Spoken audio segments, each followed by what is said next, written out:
Hello everyone, it's me Hex, and today I am recording the one shot of what if Izuku accepted the offer he was given.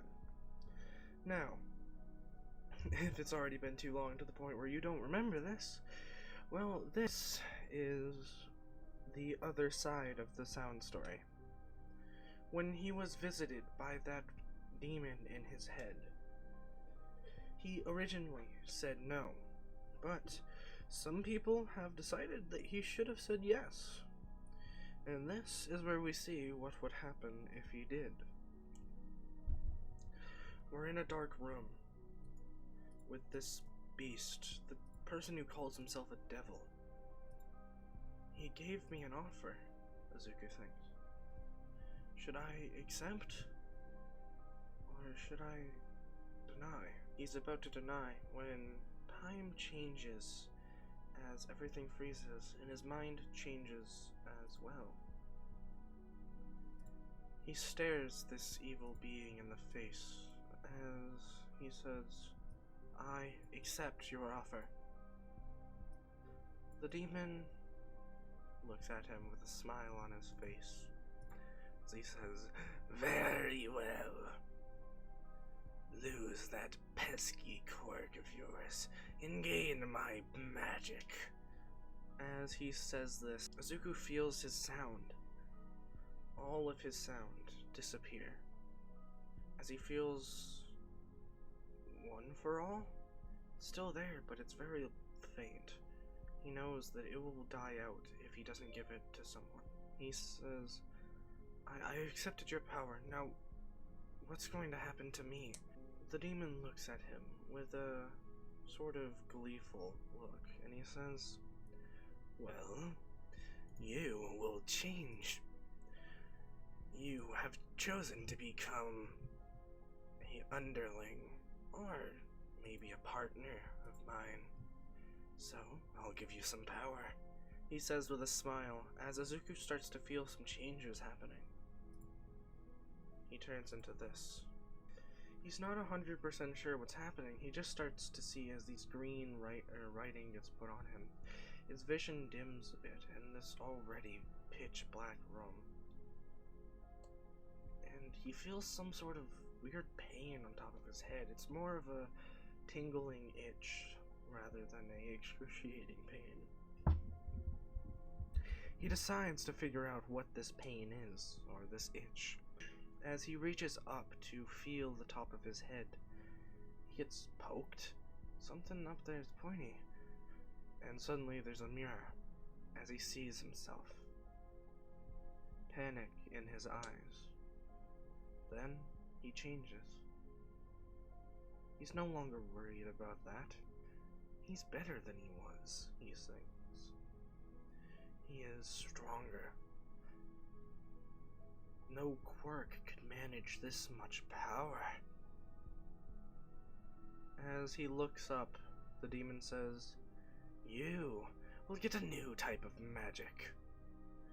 As he snaps his fingers and a 5-leafed grimoire, black and green, pops into the world as the spells are starting to be written on it. You will have new magic. Special magic that I created for you.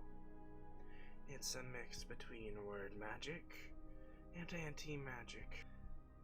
Zuku can just see his creepy, bulged red eyes and his teethy maw as he's bending back in laughter.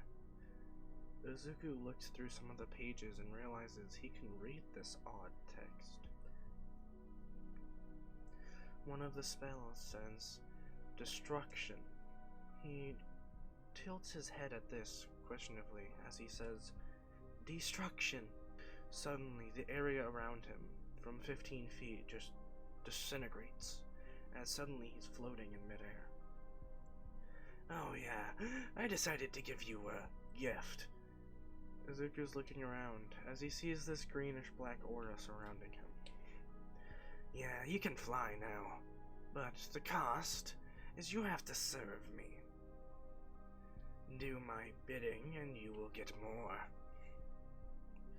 You are going to leave the world you are in and be transported to another one. Wait, I have one last thing I need to do here. Please. The word devil's getting impatient, but he nonetheless acknowledges it as suddenly Izuku's standing back on stage with a smirk on his face and his emotions numbed as he looks down at Bakugo and says, "You shouldn't have hurt her. Destruction." And suddenly, Bakugo and the ground around him are torn to shreds as they all de-animize and disappear. Everyone in the audience starts screaming and yelling out of fear, and Izuku just walks through one of the tunnels, finding himself in the infirmary. As he looks at sleeping Yuro, his emotions suddenly flow back like a wave, a rush of this energy that he wants to give to her. He walks over as he puts his hand on her forehead, and he says, "It is all up to you now. Save this world, because I wouldn't. Because I couldn't."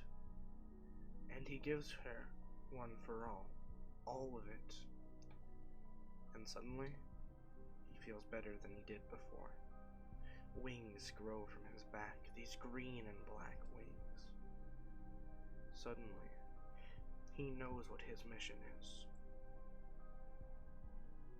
He looks up at the sky, waiting for the word devil to pull him into that black abyss yet again. It doesn't happen for a few seconds, and those agonizing seconds are full of Jiro crying and saying something just out of his reach. As he is leaving, we hear her say, "Please, don't go." But everything disappears, and it's back to black. Izuku wakes as he sits up and sees that he's in a barren plain. One where there isn't many people, yet many creatures and trees that he notices he can sense. Not see, but sense.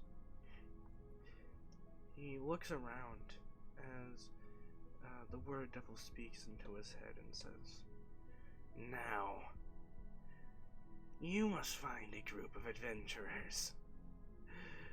They are getting in my bloody way, and I won't allow that. Find a boy with a big black sword, and best him with your power. And then, you may go back to that puny world you lived in." Izuku nods, knowing the word devil can see. And of course, this is a different world than what we saw, as he enters the great world of Black Clover. In the Clover Kingdom, near Ha's village. As he looks around, he sees hills and mountains. He hears children playing and cheering. He smells cooked meat in the air. Maybe a barbecue? Or maybe a house is just getting an early meal ready. But he also smells potatoes. A lot of potatoes. And he starts wandering through the village. He notices that his horns are gone. He is also wearing different clothing. He walks through town, people trying to stay away from him, from his odd look. When he gets to an odd church, it's quite the small one. Standing in front of it, there is a sister of the cloth. She is folding laundry as a young boy with orangish red hair is saying something about a boy named Asta. He seems to be in a grumpy mood, but he seems to also admire this Asta. Izuku realizes it's a little like Bakugo. He remembers what he did to Bakugo. And he starts to shed tears, but he doesn't know why. Bakugo was a bully. Of course, they were better friends in this life, but they were not perfect. He still bullied him when he was a kid. Of course, it wasn't as much. Also, Bakugo bullied others. That's not cool. To bully the weak. But still, it made him sad. And the priestess, or the sister, suddenly turns around as she says, "Oh, hello there. Are you okay?" With a very nice smile. He nods his head and says, do you know your way to the capital?" She nods and says, "Not from here?" "No. I'm from a faraway kingdom." She nods and says, "Alright, well, to the capital, you just need to head southeast, I think." Izuku nods thankfully and starts immediately heading. As suddenly, the sister gets a bad feel of him. This isn't right, she thinks. What is that boy? And then he's gone. Before she can react, he is gone. Izuku is in the air, a few hundred feet as he is flying, using his wings. He looks down as he sees trails. He sees an extremely high stacked pile of logs. He sees a skull, and one of the ribs of that same skeleton chopped in half and kind of resting against the skull. Huh, he thinks, wonder who could have done that. And he continues on. Eventually, he reaches the capital, but he makes sure to stop flying before he enters so no one's suspicious. And he starts walking through the capital after signing up to be a citizen. He can't find the person he's looking for, but he knows if he sees them, he will. When suddenly, he sees a group of people. A girl with bluish-white hair, almost shyly but kind of stubbornly at the same time, pulling a boy, very short, with a black half robe, almost, that's just hanging over his shoulders. A bull head imbued on it with a golden string. Izuku knows it's him. That's the boy he was sent after. He starts walking towards them, when all of a sudden, a bunch of people get in his way. And when they clear, the boy is gone. He gets a little frustrated at this, but continues moving through the streets. Eventually, he sees the boy and girl walk through a wall, as it shimmers and waves. As the rippling stops, Izuku thinks, this really is a world with magic, and walks through it as he feels this odd sensation as he passes through. Suddenly, he hears music and sees torchlight, as to either side of him there are vendors selling magical goods and otherwise. Izuku's walking through as he sees the boy and girl buying some sort of jewelry. Izuku walks forward as he wants to talk to this boy he now knows is Asta.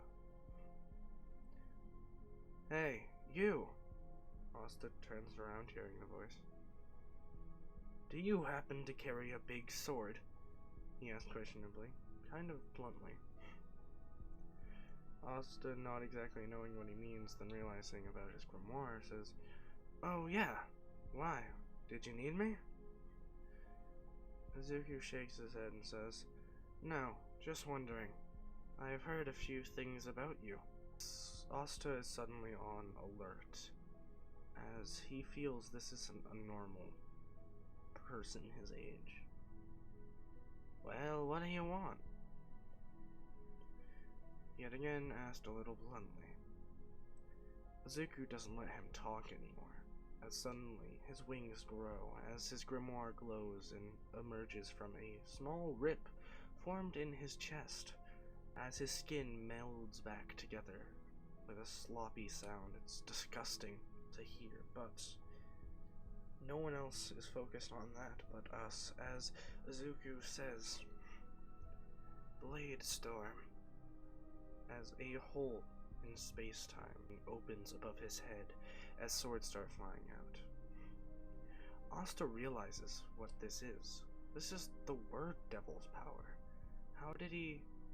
What? He thought that he killed it. And suddenly, it was too fast.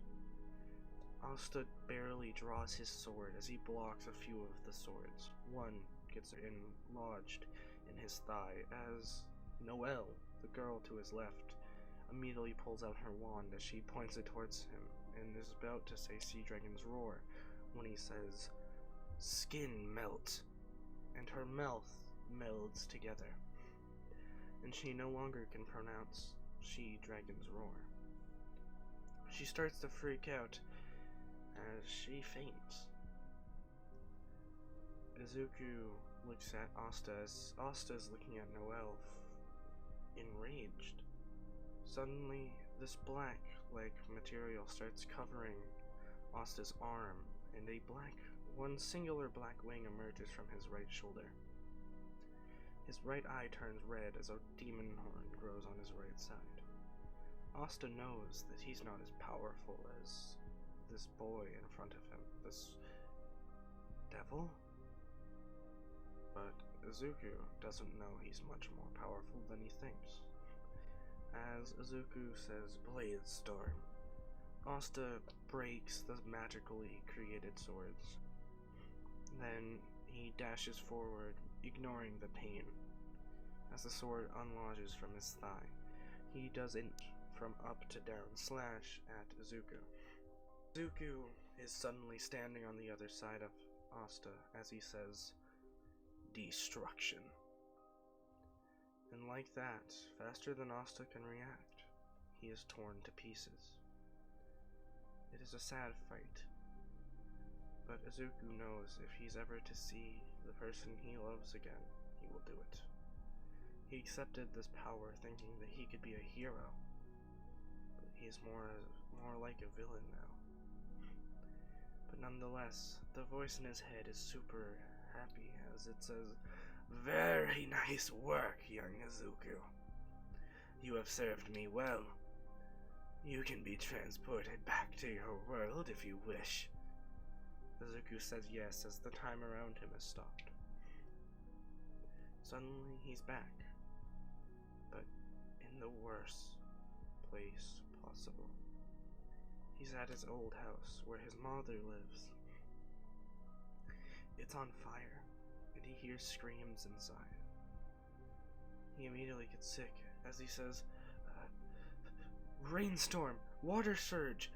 As water starts raining and an ocean of water just suddenly appears above the house. As it lands and starts breaking houses around it, it suddenly disappears after the fire is put out. He runs inside as he's going through each apartment building. People are dead. So many are dead. And he finally gets to his room. His apartment where his mother and he lived. And he opens the door. To his horrification, he sees what he thinks is his mother laying in the middle of the walkway. She obviously tried to get out, but failed, as she is more crisp and charred than he thought possible. He's suddenly enraged. "Who did this?" In his head, with almost a sound of glee, the devil says, "Well, wouldn't you know? It's that villain group, the League of Villains." Izuku says, "They'll all die." And the voice in his head laughs as Izuku grabs his mother's charred corpse, so it burns him, but he heals as he's burning. And he cries as he brings her outside. This hurts him so bad. But then he says, "Dig a hole 15 feet down in the backyard where his mother and him played all of his life." A hole is created, as he says, hold dirt, rocks, and sand above the hole for 5 minutes. As he's programming magic to do what he says, his grimoire opens, and he looks at some words. Heal, revive. He knows that when someone dies, It's a tragic and unworthy experience. He doesn't want his mother to have that pain anymore, so he doesn't revive her. He does say, "Heal." The body goes from charred and crisp to her form again. Lee, still crying, puts her body in the hole. As he drops the sand, he says, "Word magic, create tombstone. Engrave on tombstone. Inko Midoriya, best mother to ever live." As this gravestone is materialized, it drops and just lands on the ground where the hole was dug. Smooth out the ground. Word magic, grow the plants, plant flowers, and bring me the League of Villains leader. As suddenly his wings grow, he starts flying away as he sees his word magic affecting the ground around where the hole was dug, as a bunch of roses, tulips, and different colorful flowers grow. He sheds one last tear and flies away at supersonic speeds as he's breaking the sound barrier. He flies faster than he thought possible, and suddenly he makes it. An odd building that he knows is the place they reside. He knows that his word magic tells him everything truthfully. He knows below this building there is a bar. He also knows the name of everyone in it. Shigaraki, Kirigima, Himiko Toga.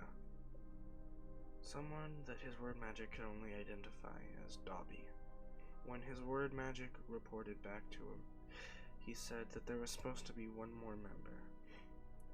Zuko said, "Great. That last member will be able to see what a show." And he starts walking down as he says, "Minor blade storm. Summon one blade. Magical blade Excalibur."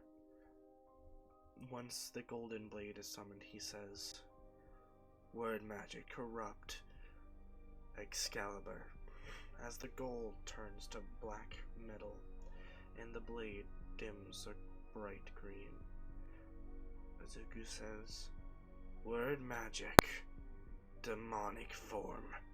As his wings grow larger, his claws grow, his horns grow, these symbols start appearing on his body more and more. And then he says, "Word magic boost 15% power." Suddenly, he's faster than he ever has been before. "Word magic, break the damn door down." And a force, almost like a sledgehammer times 10, breaks down the door as it turns to nothing but atom. Everyone inside, including Shigaraki, Kirigima, Himiko Toga, Twice, and Dabi, look in awe and shock as Izuku walks in and says, "Which one of you set that house on fire? Word magic corrupt." And he points the sword at each one of their legs. As their legs start getting these symbols, they start to cripple them as their bones start to break and pop. It's too easy, Izuku thinks. When their legs are turned to nothingness but noodles, Izuku says, "Word magic heal." And their legs pop up to normal, but he never said for the breaking to stop as he heals them as their legs break until one of them cryingly answers, "It was Dabi!" Izuku nods. He says, "Word magic, cut off everyone but Dabi's head." And a splatter of blood on the walls. Then the last one, Dabi, screaming in agony, gets up as Izuku says, "Word magic, terminate last 5 wishes." And his legs are back to normal. "Dabi, do you know what you did?" Dabi, for the first time maybe ever, truly terrified, says, "Yeah, I set fire to a damn apartment building. Why are you so pissed?" Izuku says, "My mother lived there, and I wanted to be a hero, and she wanted me to be a hero. But that wish died with her. Word magic, corrupt and trapped in the darkest, deepest pits of hell. Slay him painfully," he says as the word magic gathers around a corrupted Excalibur. He brings the sword into the air as he says, "I hope you know the last thing you'll hear is no one will ever miss you." And he slams the sword down on Dobby's shoulder as this eruption of black and red energy starts flowing, and suddenly Dobby is sliced as each side of Dobby's body falls to the ground. He sees Izuku smile, and then he dies, and his soul is sent to the underworld, where the word devil says, "I must thank you, Dobby. You did what I was going to do way faster. Now I have a truly excellent body. Ready to take it over. It's more powerful than I am. I can never see there being a thing." Dobby is still sent to the torture chamber, as the word magic demon continues listening in. But what, to his terror, was happening was Izuku was listening in on him, as he says, "All-powerful word magic, summon." And suddenly, the devil, in his true form, is suddenly standing in front of Izuku. "This power you gave me, this grimoire you gave me, it's corrupting me. But before it does, I'll make sure to slay the evil that created what I am. Word magic, infinite and almighty death, slay the fiend in front of me and give me his power, his soul." When he says this, a dark blade energizes out of nowhere as it cuts the word devil in two, right where his heart is located. Him being surprised that Izuku already knew how to kill him faded from surprise to agony, from agony to anger, from anger to pity. And suddenly, he was gone, as Izuku's eyes grew a reddish green. He says, "Word magic, the most powerful magic known. Finish what I started, and bring me to the man who led this group."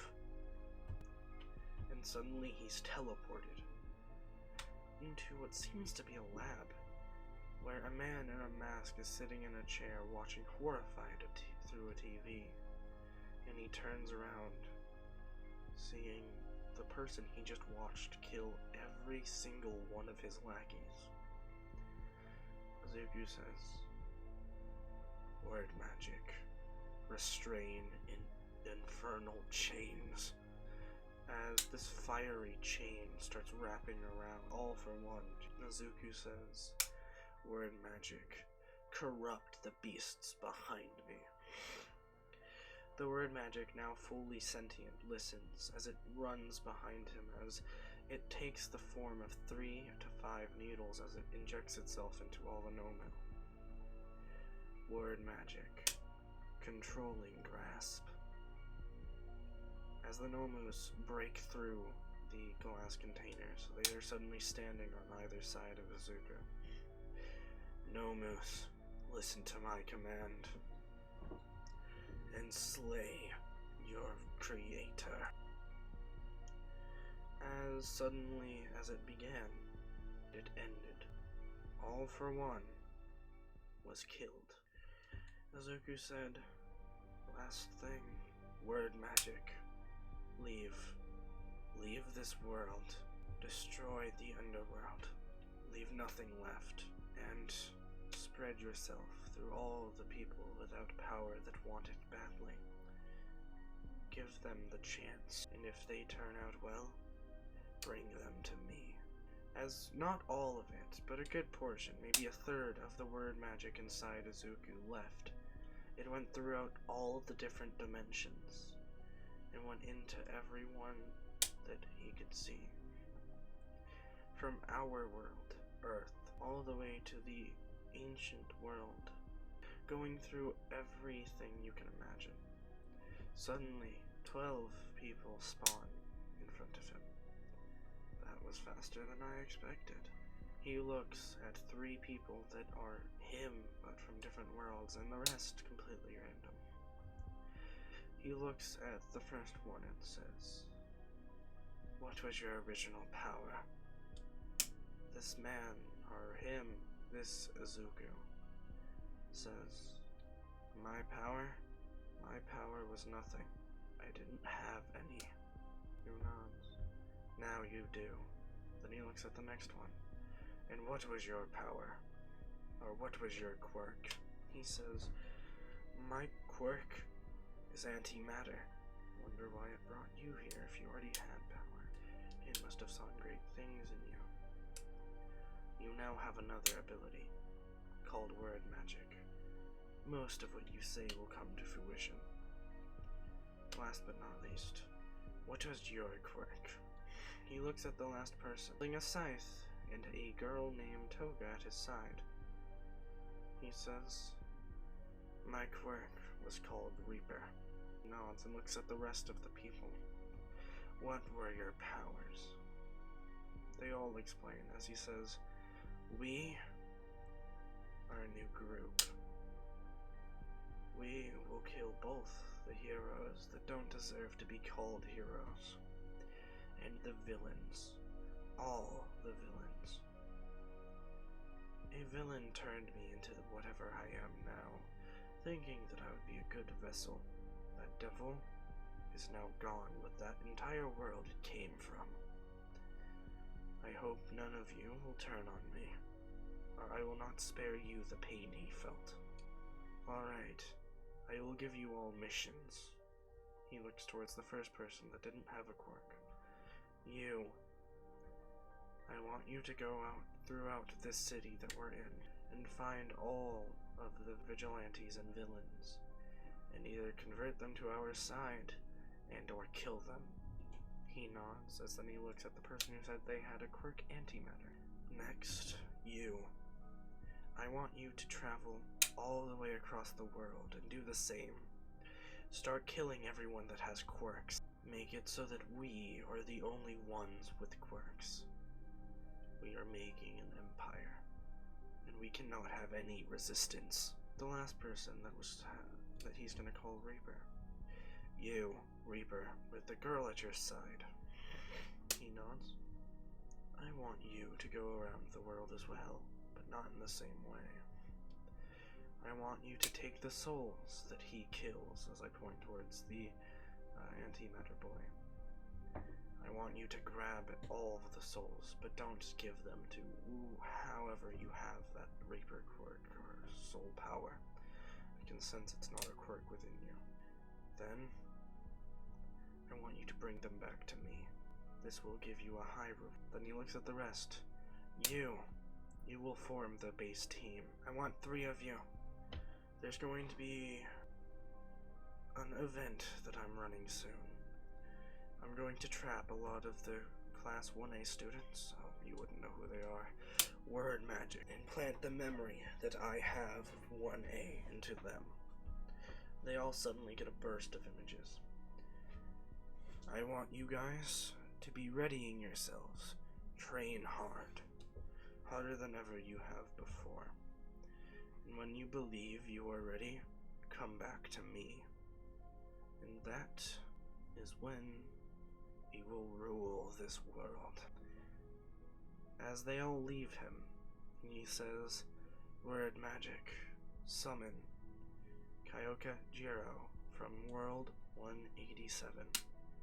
Suddenly his Jiro appears, and she looks at him fearfully, as he says, I am sorry, Jiro, for what I am about to do, but I don't know if I can do this without you. And he says, word magic, corruption of purity.